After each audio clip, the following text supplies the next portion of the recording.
Sabay-sabay po nating basahin ang Aklat ng Mga Awit, chapter 31, verses 1 to 24. Lumalapit ako sa iyo, Yahweh, upang ingatan. Huwag mo sana akong ilagay sa kahihiyan. Ikaw ay isang Diyos na makatwiran. Iligtas mo ako, itong aking kahilingan. Ako ay iyong dinggin, iligtas ngayon din. Sana ikaw ang aking maging batong kumblihan, matibay na kuta para sa aking kaligtasan. Ikaw ang aking kanlungan at sanggalang, ayon sa pangako mo, akayin ako't patnubayan.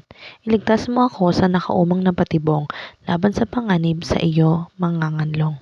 Sa iyong kamay ipinagkakatiwala ko ang aking buhay, at sa aking ibibigay ang iyong kaligtasan. Ikaw ay Diyos na mapagkakatiwalaan.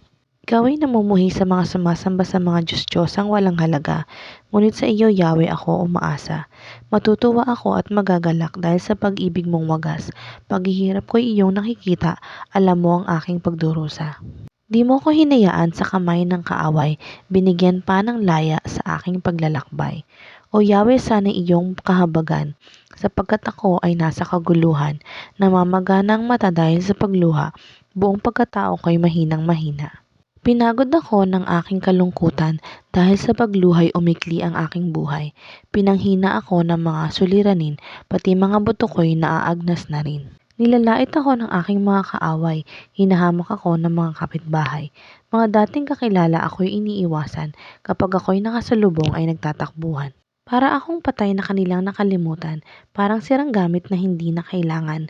Maraming mga banta akong naririnig mula sa mga kaaway sa aking paligid. May masama silang binabalak sa akin, plano nila ako ay patayin. Subalit sa iyo, Yahweh, ako'y nagtitiwala. Ikaw ang aking Diyos na dakila. Ikaw ang may hawak nitong aking buhay. Iligtas mo ako sa taga-usig ko't mga kaaway. Itong iyong lingkod sana ay lingapin, sa wagas mong pag-ibig ako ay sagipin. Sa iyo, Yahweh, ako'y nananawagan, huwag hayaang malagay ako sa kahihiyan. Ang masasamang tao ang dapat na mapahiya, sa daigdig ng mga patay tahimik silang bababa.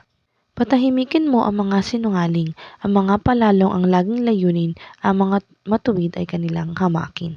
Kaysagana ng mabubuting bagay na laan sa mga sa iyo'y gumagalang, nalalaman ng lahat ang iyong kabutihang loob, matatag ang pag-iingat sa nagtitiwala sa iyong lubos. Iniingatan mo sila at kinakalinga, laban sa balak ng taong masasama, inilalagay mo sila sa ligtas na kublihan upang hindi laitin ng mga kaaway. Purihin si Yahweh, kahanga-hanga ay pinakita niyang pag-ibig sa akin, nang ako'y nagigipit at parang lunsod na sasalakayin. Ako ay natakot, labis na nangamba, sa pag-aakalang ako'y itinakwil na, ngunit dininig mo ang aking dalangin, ng iyong tulong ay aking hingin. Mahalin niyo si Yahweh, kayong kanyang bayan, mga tapat sa kanya ay kanyang iniingatan, ngunit ang palalo'y pinaparusahan ng angkop sa kanilang kasalanan. Magpakatatag kayo at lakasan ng loob, kayong kay Yahweh nagtitiwalang lubos.